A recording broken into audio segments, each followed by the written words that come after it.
আসসালামু আলাইকুম বন্ধুরা। তো আজকে হচ্ছে আমরা তোমার উদ্ভিদ শারীরতত্ত্বের একটা গুরুত্বপূর্ণ জিনিস যে গ্লাইকোলাইসিস, ক্রেবস চক্র, এসিটাইলকোলি অক্সিডেশন, এই জিনিসটাতে কোথায় কিভাবে কি হয় এটা নিয়ে আলোচনা করব। এটা হচ্ছে অনেক বেসিক একটা জিনিস যেটা হচ্ছে আমাদের ইন্টারমিডিয়েট অবশ্যই জানতে হবে। তাহলে আমরা জেনে নিই যে গ্লাইকোলাইসিস, ক্রেবস চক্র আসলে কি। তাহলে একটা জিনিস মনে রাখবা, কোনো গ্লুকোজকে ভাঙতে আমাদের 6 অণু অক্সিজেন লাগে। অর্থাৎ 6 অণু অক্সিজেন অণু গ্লুকোজকে ভেঙে তৈরি করে 38 অণু এটিপি, 6 অণু কার্বন ডাইঅক্সাইড এবং পানি। এই জিনিসটা আসলে কি? জিনিসটা হলো আমরা যে গ্লুকোজ খাচ্ছি, অণু গ্লুকোজকে ভাঙতে আমাদের দরকার হয় 6 অণু অক্সিজেন। এই যে আমরা অক্সিজেন নিচ্ছি, আমরা বলি না যে এই তোমার অন্তঃশোষণ। অন্তঃশোষণটা আসলে কি? অন্তঃশোষণ হলো অক্সিজেন সেলের ভিতরে যাবে, গিয়ে হচ্ছে গ্লুকোজকে ভাঙবে এবং এটিপি তৈরি করবে এবং কার্বন ডাইঅক্সাইড তৈরি করবে। এই কার্বন ডাইঅক্সাইড হচ্ছে আমরা আবার নিঃশ্বাসের মধ্যে বডি থেকে বের করে দিই। তাহলে এই অণু গ্লুকোজ ভেঙে 38 অণু এটিপি এবং যে 6 অণু কার্বন তৈরি হচ্ছে, এর হিসাবটাই হচ্ছে গ্লাইকোলাইসিস, এই পাইরুভেটের অক্সিডেশন জারণ, তারপর হচ্ছে TC cycle, ultimately electron transfer system. এই চারটা জিনিস হচ্ছে এই গ্লুকোজকে ব্যাঙ্গে, এখনো গ্লুকোজ ব্যাঙ্গে যে 38 অণু এটিপি তৈরি করতেছি, এই জিনিসটার প্রসেসটা, পুরো প্রসেসটা হচ্ছে এই চারটা প্রসেস।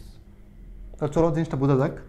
জিনিসটা হলো, প্রথম হচ্ছে গ্লুকোজ, সে হচ্ছে 6 কার্বন বিশিষ্ট। তাতে কয়টা কার্বন আছে? 6টা, কারণ সে হচ্ছে হেক্সোজ। তাহলে 6 কার্বন বিশিষ্ট গ্লুকোজ ব্যাঙ্গে কী করে?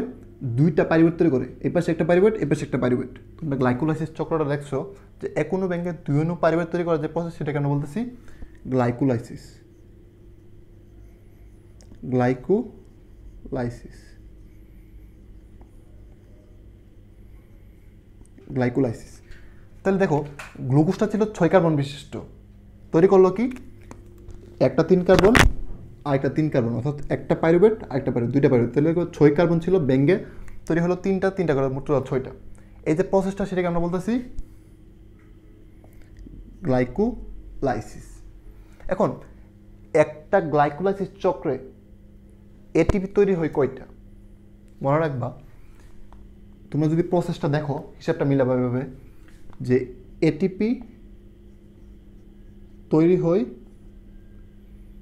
4 অণু, NADH তৈরি হয় 2 অণু।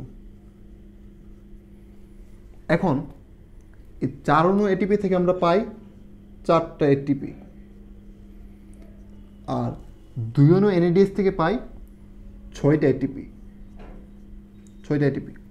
একটা মনে রাখবা, এটিপিগুলো হলো ডিরেক্ট টাকা, আর NADH, FADH এগুলোকে আমরা বলতে পারি বিদেশি টাকা, যেগুলো হচ্ছে আমাদের ব্যাংকে গিয়ে ভাঙতে হবে এবং সেখান থেকে এটিপি পাবো। এই NADH থেকে, FADH থেকে আমরা ডিরেক্ট এটিপি পাই না। এটিপিগুলো কোথায় পাই? তারা আলটিমেটলি বিক্রিয়াগুলো শেষে তারা কোথায় যায়? ইলেকট্রন ট্রান্সপোর্ট সিস্টেমে যায়। অর্থাৎ এই NADH, FADH এই ইলেকট্রন ট্রান্সপোর্ট সিস্টেমে যাওয়ার পরে এই একটা NADH ব্যাঙ্গে আমরা পাই 3 অণু এটিপি। অর্থাৎ একটা NADH-কে বাংলা আমরা পাই 3 অণু এটিপি, আর একটা FADH-কে বাংলে আমরা পাই 2 অণু এটিপি পাই। একটা জিনিস মনে রাখতে হবে তোমাদের যে এই NAD, FAD, NADH,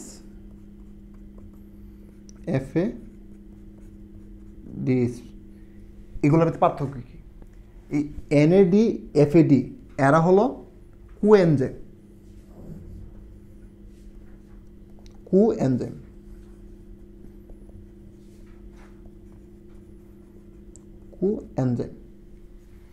আর এই FAD, NADH এরা হলো রিডিউস কোএনজাইম।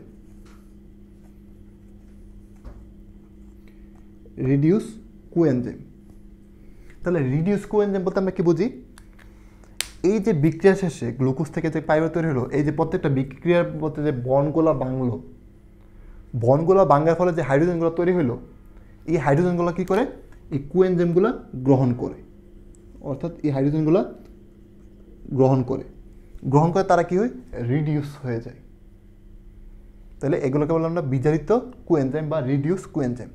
তাহলে যদি বলি এনএডি, এফএডি, এগুলো কি, নিকোটিনামাইড অ্যাডেনিন ডাই নিউক্লিওটাইড, তারপর হচ্ছে ফ্লেভিন অ্যাডেনিন ডাই নিউক্লিওটাইড, এদেরকে বলতেছি কোএনজাইম। এরা আসে ভিটামিন থেকে আসে। আর এরা কি করে, এই যে বিক্রিয়া শেষে বন্ডগুলো যখন ভাঙবে, বন্ডগুলো ভাঙার ফলে যে হাইড্রোজেন তৈরি হবে, এই হাইড্রোজেনগুলো যে তারা গ্রহণ করে বিজারিত হয়, তখন এটাকে আমরা বলি রিডিউস কোএনজাইম বা বিজারিত কোএনজাইম। তাহলে এই জিনিসটাতে ক্লিয়ার? ওকে। আর আমরা কি জানলাম যে এই যে বিক্রিয়া শেষে যে এনএডি তৈরি হলো, এফইডি তৈরি হলো, এরা কি করে, ইলেকট্রন ট্রান্সপোর্ট সিস্টেমে যায়, ইলেকট্রন প্রবাহ করে। ফলে কি করে, এই একটা এনএডিএস থেকে আমরা 3 অণু এটিপি পাই, একটা এফএডিএইচ2 থেকে 2 অণু এটিপি পাই। এটা হচ্ছে আমাদের মূল কনসেপ্ট। অর্থাৎ ইলেকট্রন ট্রান্সপোর্ট সিস্টেমটা কি একটা ব্যাংকের মতো। এই যে একটা গ্লুকোজকে ভাঙতে গিয়ে যে বিদেশি টাকাগুলো অর্জন হলো, এই বিদেশি টাকাগুলো কী করি, ইলেকট্রন ট্রান্সপোর্ট সিস্টেমে যাওয়ার পরে সেগুলোকে ব্যাংকে আমরা দেশি টাকা পাই। অর্থাৎ ইলেকট্রন ট্রান্সপোর্ট সিস্টেম না থাকলে আমরা এই টাকাগুলো পাবো না, এই জন্য অ্যানারোবিক গ্লাইকোলাইসিসে আমরা মাত্র 2 অণু এটিপি পাই, এই 6 অণু এটিপি পাই না। কারণ কি, অ্যানারোবিক গ্লাইকোলাইসিসে কী হয় না, ইলেকট্রন ট্রান্সপোর্ট সিস্টেম ঘটে না। ফলে এই যে 6 অণু এটিপি, এই যে এনএডিএসগুলো আমরা ভাঙাইতে পারি না, সেজন্য আমরা এই 6 অণু এটিপি পাই না। ওকে, আচ্ছা, তারপর আসো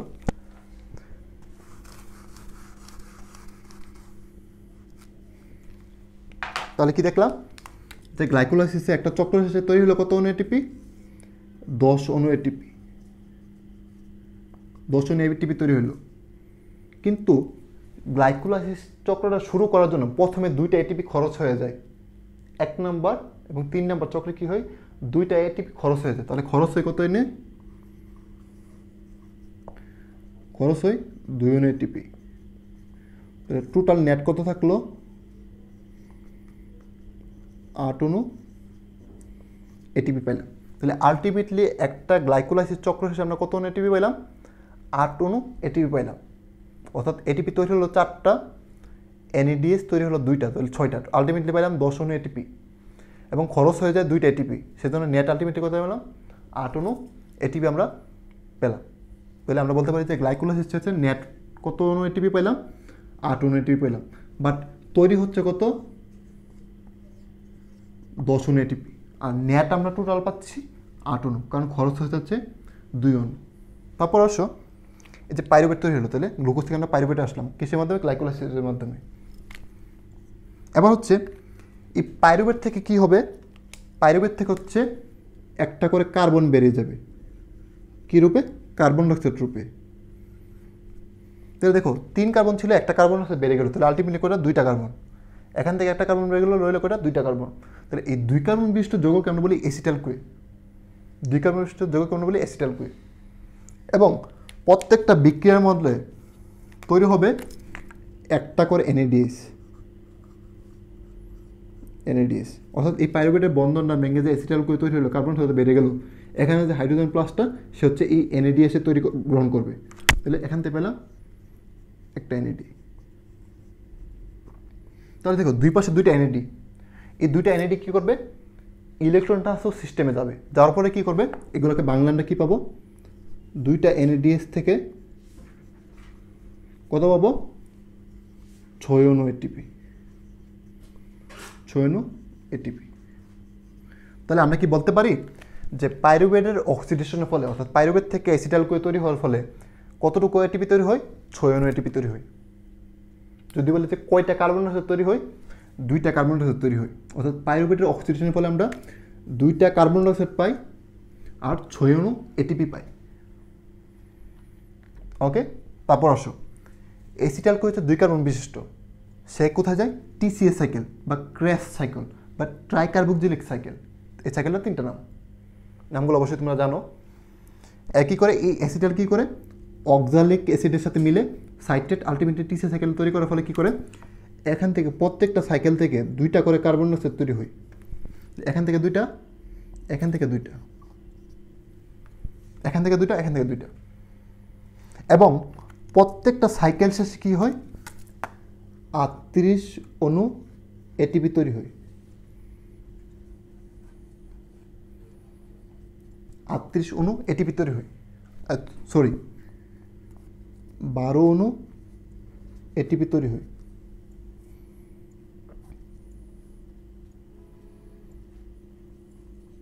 12 অণু এটিপি তৈরি হয়। তাহলে দেখো একটা সাইকেলে 12টা, আরেকটা সাইকেলে 12টা, তাহলে টোটাল কত পাইলাম, এটিপি কত পাইলাম, 24 অণু, 24 অণু পাইলাম। তাহলে দেখো তো এই একটা গ্লুকোজ আলটিমেটলি কী হলো, খরচ হয়ে গেল। মানে দেখো গ্লুকোজের কার্বন ছিল 6টা, এখানে তৈরি হলো 2টা, তার মানে 2টা কার্বন শেষ, এখানে 2টা 2টা 4টা, তাহলে আলটিমেটলি 6টা কার্বন কী করলো, এই 6টা কার্বন আলটিমেটলি খরচ হয়ে গেল, মানে কার্বন তৈরি করে ফেললো। তাহলে আমরা বলছিলাম যে একটা গ্লুকোজ অণু থেকে 6টা কার্বন ডাইঅক্সাইড তৈরি হয়, তাহলে আমরা পাইলাম 1টা 2টা, এখানে 2টা 4টা, এখানে 2টা 6টা, তাহলে একটা গ্লুকোজ অণু ব্যাঙ্গে 6 অণু কার্বন ডাইঅক্সাইড পেলাম। এই যে একটা গ্লুকোজ থেকে ব্যাঙ্গে 6টা কার্বন ডাইঅক্সাইড আমরা পেলাম। এখন আসো 38 অণু এটিপি, দেখো গ্লাইকোলাইসিসে পেলাম 8 অণু, তারপর পাইরুভেটে অক্সিডেশন থেকে পেলাম 6 অণু, কত 8 আর 6 14, আর টিসি সাইকেল থেকে পেলাম 24 অণু, তাহলে আলটিমেটলি কত অণু হইল, 38 অণু।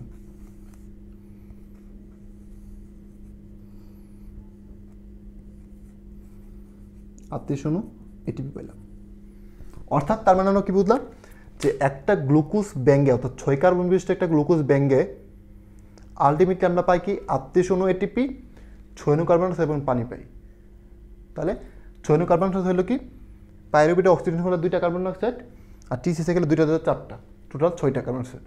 আর 38 অণু এটিপি কীভাবে পাই, গ্লাইকোলাইসিস থেকে 8টা, পাইরুভেটে অক্সিডেশন থেকে 6টা, আর টিসি সাইকেল থেকে পাই 12 12 24টা। তোমাদের বইয়ে একটা জিনিস তোমার একটু এলিমেন্ট লাগে, যে গ্লাইকোলাইসিসের হিসাবটা বড় বুঝো না, হয় কি এদিকে যে সাইকেল হচ্ছে এদিকে সেম সাইকেল হচ্ছে, এই জন্য তারা কী করে 2টাকে একটা করে দেয়, সেই জন্য তোমরা এই হিসাবটা মিলাইতে পারো না। আলটিমেটলি কী হচ্ছে, একটা গ্লুকোজ থেকে 2 দিকে 2টা সাইকেল চলে যাচ্ছে, তোমাদের বইয়ে কী করে একটা দেখায় আর একটা দেখায় না, সেজন্য তো তোমরা এই হিসাবটা মিলাইতে পারো না। তার মানে কি, একটা গ্লুকোজ থেকে 2 পাশে সেম সাইকেল চলে, এই পাশে পাইরুভেটে অক্সিডেশন হয়, এই পাশে পাইরুভেটে অক্সিডেশন হয়, এই পাশে একটা অ্যাসিটাইল-CoA তৈরি হয়, এই পাশে একটা অ্যাসিটাইল-CoA তৈরি হয়, এই একটা অ্যাসিটাইল-CoA থেকে এই পাশে একটা টিসি সাইকেল তৈরি হয়, এই পাশে অ্যাসিটাইল-CoA থেকে একটা টিসি সাইকেল তৈরি হয়। এই আলটিমেটলি এভাবে হচ্ছে সাইকেলটা চলতে থাকে, এবং এভাবে আলটিমেটলি 38 অণু এটিপি তৈরি হয়। তাহলে এই হলো কোনো গ্লুকোজ ব্যাঙ্গে 38 অণু এটিপি এবং 6 অণু কার্বন ডাইঅক্সাইড তৈরি হওয়ার গল্প। এর মধ্যে কী কী প্রসেস জড়িত, গ্লাইকোলাইসিস, পাইরুভেটের অক্সিডেশন, আর হচ্ছে টিসি সাইকেল। আর এই সবগুলো যে এনএডি এফিডিস বিদেশি টাকা যেগুলো তৈরি হবে, সেগুলোকে ভাঙার জন্য কী লাগবে, ইলেকট্রন ট্রান্সপোর্ট সিস্টেম। এই ইলেকট্রনগুলো ট্রান্সপোর্ট হইতে কী করে, এটিপি তৈরি করে। তাহলে এই একটা এনএডিএস থেকে পাই 3 অণু এটিপি, একটা এফএডিএস থেকে পাই 2 অণু এটিপি, আর একটা এটিপি থেকে একটা এটিপি আসে। ওকে, আর এটিপি এডিপি এগুলো হলো কি, নিউক্লিওটাইড, আমি যা আগে বলছি। তাহলে আশা করি তোমাদের এই কোশ্চেনগুলো থেকে যদি কোনো কোশ্চেন আসে, তোমরা কারো মিস হবে না, সবাই বুঝবে ইনশাল্লাহ। সবাইকে অনেক ধন্যবাদ। আসসালামু আলাইকুম।